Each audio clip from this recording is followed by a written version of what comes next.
নির্বাচন পর্বে মুখ্যমন্ত্রী শুভেন্দু অধিকারীর পরই বক্তৃতা করতে ওঠেন রাজ্যের বিরোধী দলনেতা তথা প্রবীণ তৃণমূল নেতা শোভনদেব চট্টোপাধ্যায়।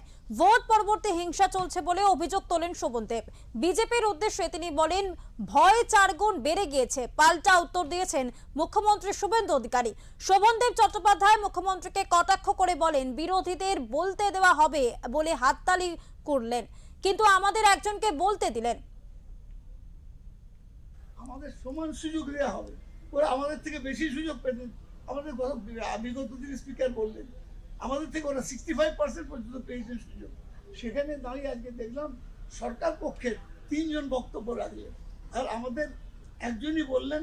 আমাদের তো প্রাক্তন স্পিকারকেও ডাকতে পারতেন, ডাকলেন না।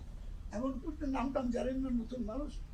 অন্যান্য দলকে একদিন সময় দিয়েছেন, কিন্তু এই যে বিরোধী দলকে সমান সুযোগ দেব এই কথাটা বলে হাততালি করলেন। আমাকে দেখলাম বিরোধী দলকে সমান সুযোগ আজকেই দিলেন না, ভবিষ্যতে কি দেবেন সেটা ভবিষ্যৎ বলবে।